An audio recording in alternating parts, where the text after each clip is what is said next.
Alara stood in the doorway of the workshop, the place that had been the entire map of her world for 24 years. The air, which should have smelled of cedar shavings, hot steel, and lubricating oil, was sterile with the scent of packing tape and finality.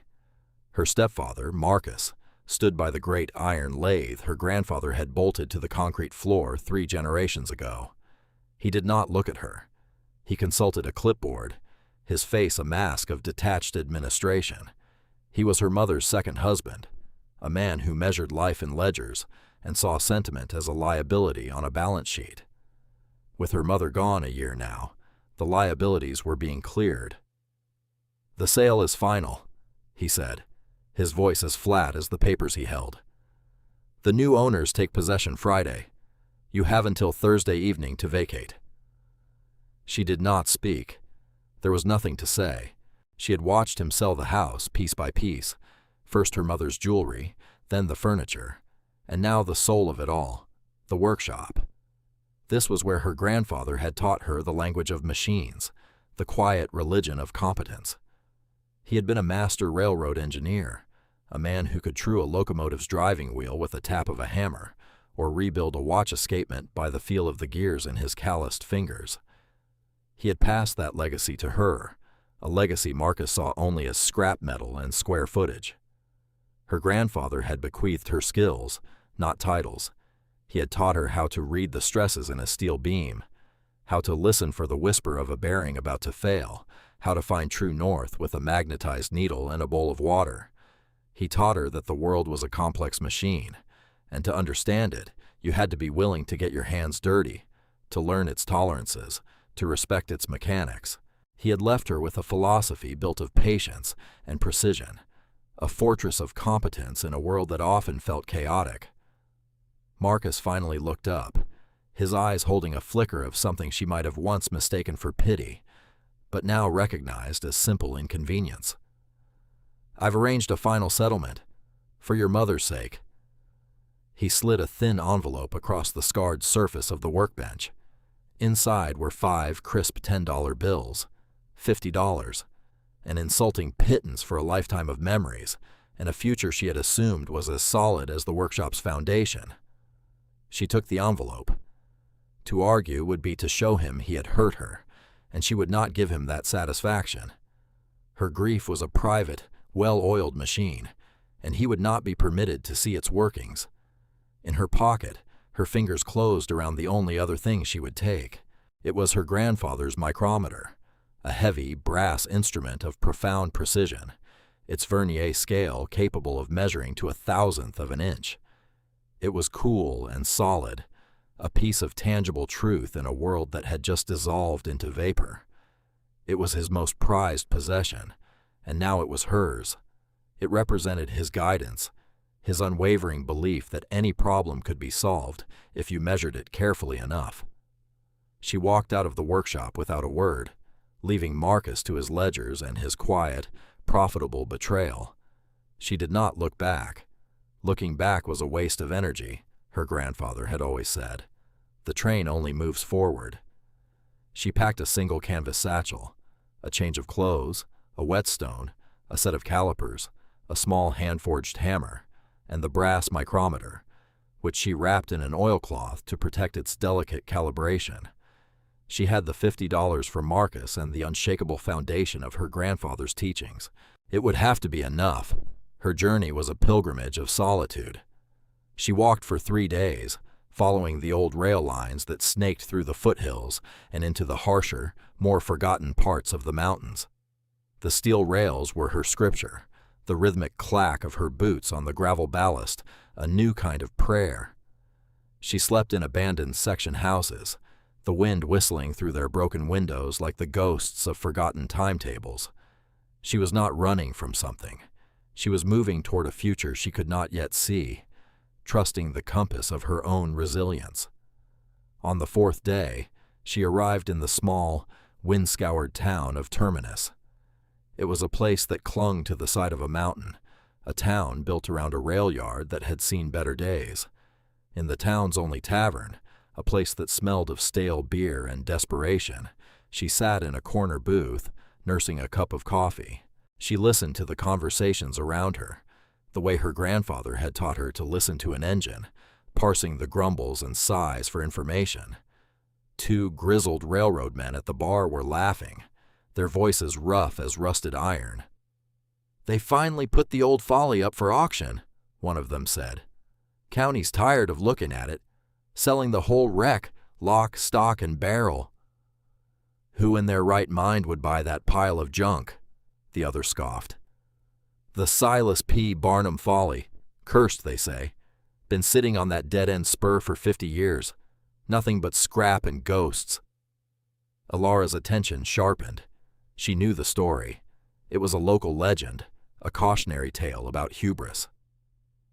Silas P. Barnum, an eccentric circus magnate from a bygone era, had commissioned a magnificent, custom-built train. It had derailed on its maiden voyage into the mountains, a spectacular failure that had bankrupted him.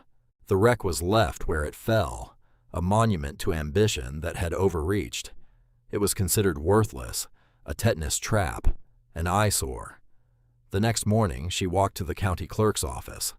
The building was small, smelling of dry dust and decaying paper. The clerk was a portly man with a stained vest and a perpetually bored expression. He looked at her worn clothes and the grease under her fingernails with faint disdain. "I'm here about the auction," she said, her voice quiet but clear. "The train on the cinder spur." He sighed as if the effort of speaking was a great burden. "That's not an auction, miss. It's a sealed bid for salvage rights. Minimum bid is $5 to cover the paperwork. You'd be bidding on the responsibility of hauling it away, mind you. Not that anyone will." He gave a short, humorless chuckle. Alara slid one of her 5 $10 bills across the counter. "I'll bid $5. The clerk stared at the bill, then at her. A slow, condescending smile spread across his face. He clearly thought it was a joke, a foolish whim from a girl who didn't know any better. $5 it is," he said, stamping a form with a loud, final thud. "She's all yours, little lady. All 100 tons of rust and bad luck." He pushed a brittle, yellowed deed toward her. The transaction was complete. He was still chuckling to himself as she walked out the door, the deed to the Silas P. Barnum Folly in her hand. The walk to the cinder spur took 2 hours, leading her away from the town and deeper into a narrow, pine-choked valley. The air grew cooler, cleaner. Then she saw it. The train was not so much on the tracks as it was consumed by the landscape. It rested at a drunken angle, a great metal beast that had laid down to die and been slowly overgrown by the forest. The locomotive, a massive, once proud engine, was half buried in the earth, ferns growing from its smokestack. Behind it, a line of cars, flatbeds, stock cars, and 3 ornate passenger cars were covered in a half-century of rust and grime. It was worse than she had imagined. It was a graveyard of steel. A wave of despair, cold and sharp, washed over her. The clerk's mocking laughter echoed in her ears.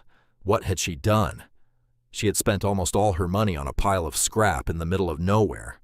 For a moment she felt the crushing weight of her solitude, the sheer folly of her own desperate hope. She sat on a moss-covered rock, the useless deed clutched in her hand, and stared at the ruin. But then her grandfather's voice surfaced in her memory, calm and steady. "Don't look at the whole problem, Alara. You'll just scare yourself. Find one thing. One small thing you can fix. Start there." She took a deep breath, the crisp mountain air clearing her head. She would not be beaten by rust and neglect. She was her grandfather's student. This was not a pile of junk. It was a machine, a very large, very broken machine. And she knew how to fix machines. She stood up, her resolve hardening. She would start by finding shelter. She would assess the damage, one car at a time. The first few cars were a lost cause. Their wooden frames rotted through, their metal fittings fused by corrosion. But the third passenger car, though its painted facade was peeling and its windows were shattered, seemed more robust. Its steel frame was sound. She pried open a jammed door with a crowbar she found on a flatbed, the screech of protesting metal echoing through the silent valley. The inside was a disaster of moldy upholstery and debris, but the roof was mostly intact. It would be her shelter, her starting point. She spent the rest of the day clearing it out, sweeping away the nests of mice and the shroud of 50 years of dust. As she worked, a strange sense of ownership, of belonging began to settle over her. This was hers. This colossal failure, this forgotten wreck, was her home now. Over the next week, she explored the train from end to end, taking inventory of its decay. She felt like a doctor examining a patient, noting every fracture, every point of corrosion, every seized mechanism. She cataloged the usable materials, brass fittings that could be polished, steel plates that could be repurposed, sections of intact oak flooring that could be salvaged.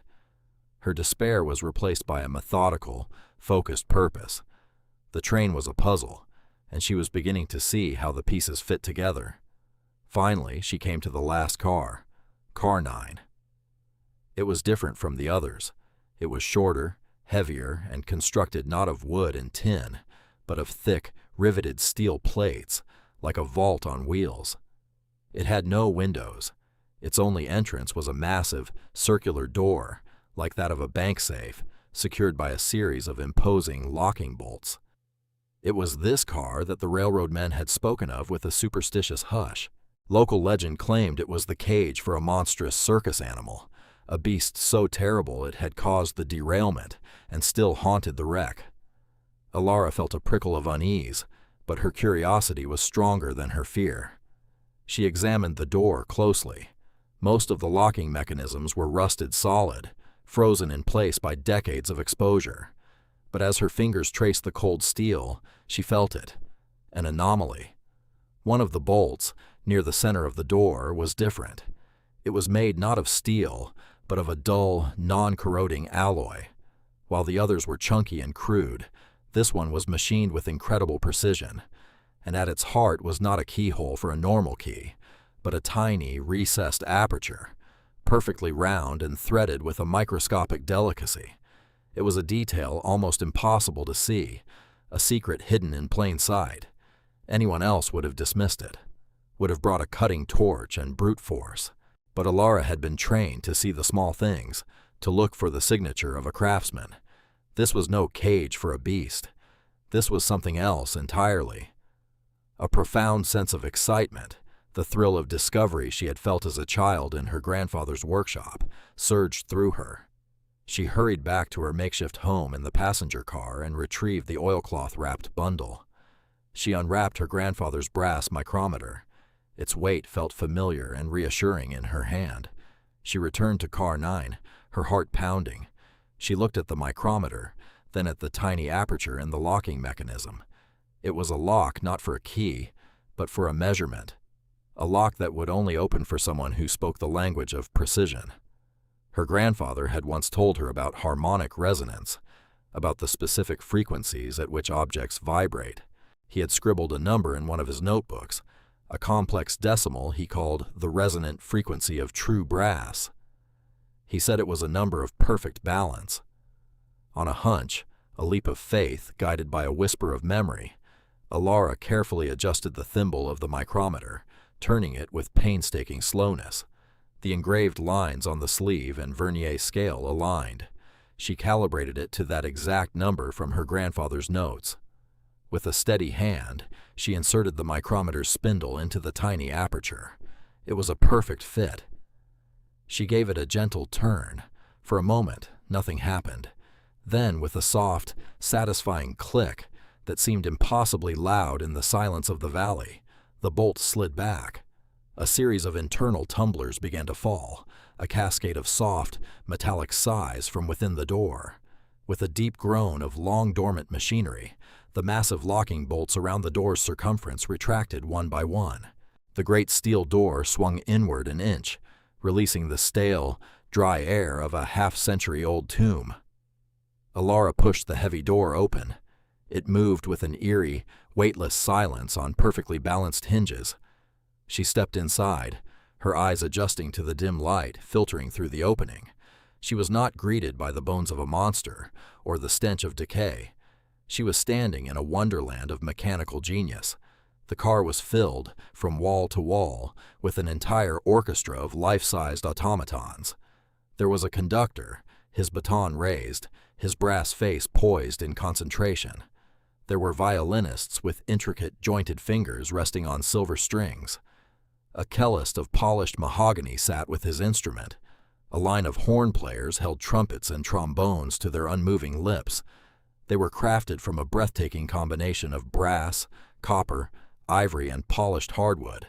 Thousands of gears, cams, and pneumatic tubes were visible beneath their elegant clothing, all interconnected, all leading to a massive central clockwork mechanism at the rear of the car, the orchestra's heart and brain.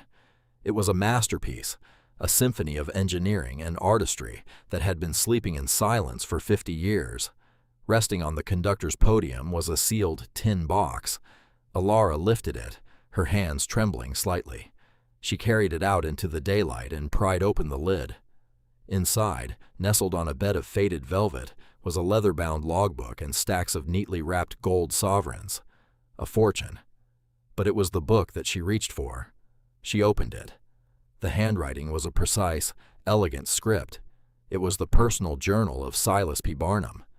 But the man who emerged from the pages was not the flamboyant showman of legend. He was a master craftsman, a horologist, and an engineer, a man who, like her grandfather, found his God in the teeth of a well-meshed gear. The logbook told the real story. The automaton orchestra was his life's work, the culmination of all his skill. He called it his mechanical soul. He had poured his entire fortune and all his genius into its creation. But as he grew older, he came to fear his heirs, whom he described as men with crowbars for souls, who saw his beautiful, complex creations only for the value of the precious metals they contained. They had no appreciation for the art, for the thousands of hours of painstaking work. They saw a machine. He saw music. His story was a painful echo of her own. She saw Marcus in his description of his greedy nephews, men who could not distinguish between the price of a thing and its worth. Fearing they would melt his orchestra down for scrap, Silas had devised a plan. He staged the derailment himself. It was not a catastrophic accident, but a carefully controlled maneuver, designed to strand the train in a remote, inaccessible place.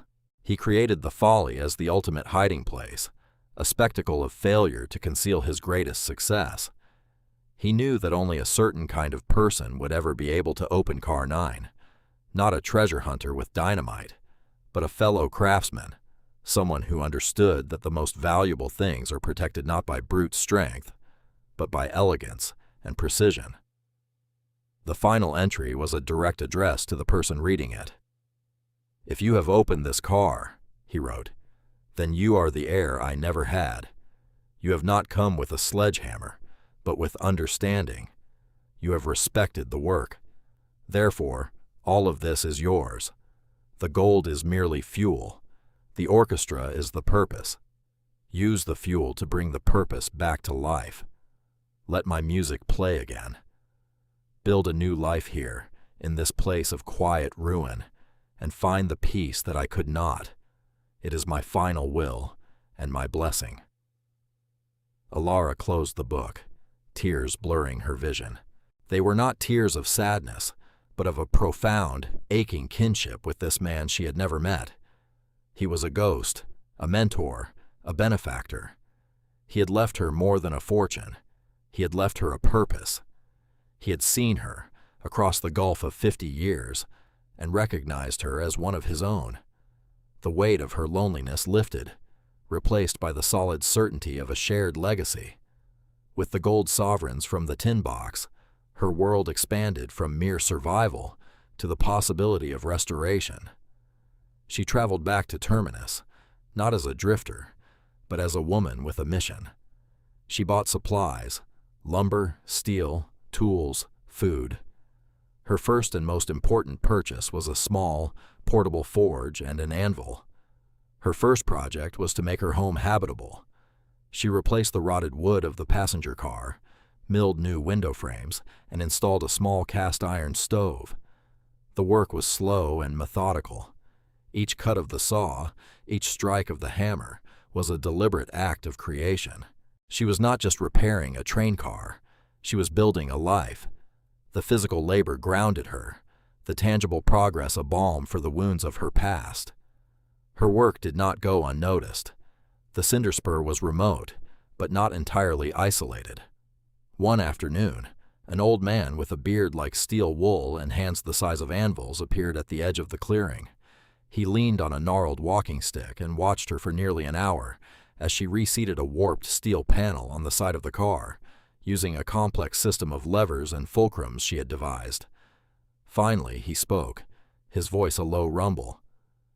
"You've got a good eye for leverage." Alara, startled, straightened up. "Just applying physics," she said simply. "I'm Jedediah," he said. "Town blacksmith. I saw the smoke from your forge." He nodded toward a complex gear she was trying to repair, one of its teeth sheared off. "That's from the orchestra, ain't it?" She was surprised he knew. "It is." "You'll never fix that with a patch weld. The timing will be off. It needs to be reforged, the teeth recut. That's work for a proper smithy." He wasn't boasting, just stating a fact. Alara had reached the limit of her own equipment. She looked at the old man, at the quiet competence in his eyes, and saw a fellow craftsman. "I don't have the tools for that kind of precision work." Jedediah grunted. "I do. Bring it by my shop tomorrow. We'll see what we can do." He turned and walked away without another word. It was not an offer of charity, but a gesture of professional respect. It was the first crack in the wall of her solitude. The next day, she carried the heavy gear into town. Jedediah's smithy was a cavern of fire and shadow, a temple dedicated to the shaping of metal. He took the gear, examined it with a critical eye, and for the next 6 hours, they worked together. He heated the metal, and she, with her fine-tuned understanding of the automaton's mechanics, guided his hammer blows. They spoke little, communicating in the shared language of their craft. When they were done, the gear was perfect, its new tooth indistinguishable from the old. "You've got good hands," Jedediah said, his highest form of praise. "You need anything else, you come see me. We'll call it a trade. Your knowledge for my forge." Her second ally was Alma, the woman who ran the general store. Alma was a practical, no-nonsense matriarch who had seen generations of people try and fail to make a life in the harsh mountains. She had watched Alara's regular trips for supplies, noting the quality of the tools she bought and the specificity of her requests. One day, as Alara was paying for a sack of flour, Alma stopped her. "That train is a money pit, girl," Alma said, her tone blunt but not unkind. "But you're not working like someone throwing good money after bad. You're building something." She looked Alara in the eye. "I'm extending you a line of credit. Pay me when you can. Winter's coming and you'll need to stock up." Alara was stunned. "Why would you do that?" Alma just shrugged. "I'm a good judge of character, and I respect anyone willing to work that hard. Don't make me regret it." It was another act of trust, another thread weaving her into the fabric of this small, tough community. With Jedediah's help and Alma's support, the pace of the restoration accelerated. Alara spent the autumn months in a fever of creation. She restored the locomotive's steam engine, a monumental task of grinding new gaskets, replacing pipes and calibrating pressure valves.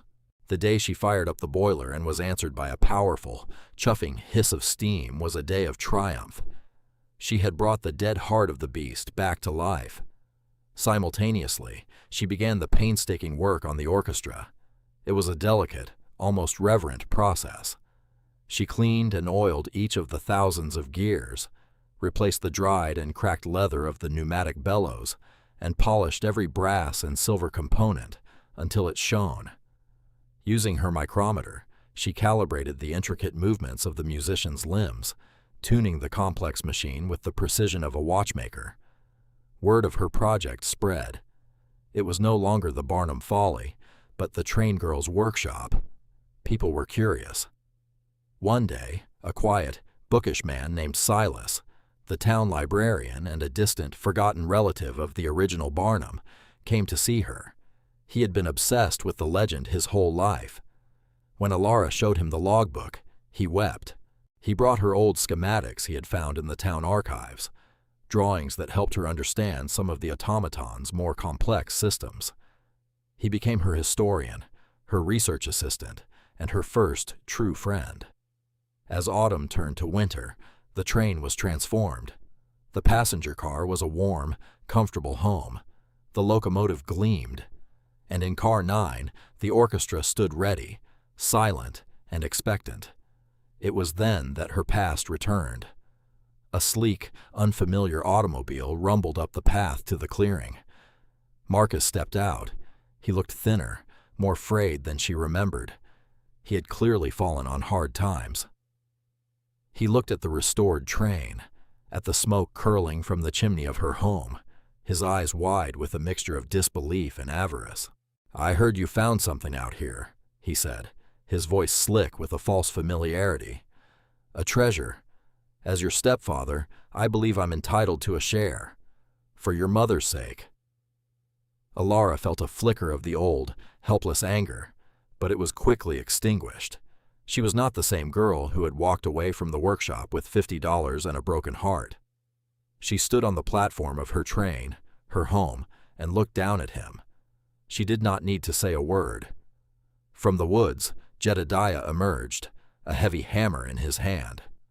From the path, the town sheriff, a man who had come to respect Alara's quiet determination, stepped forward. Alma had called him.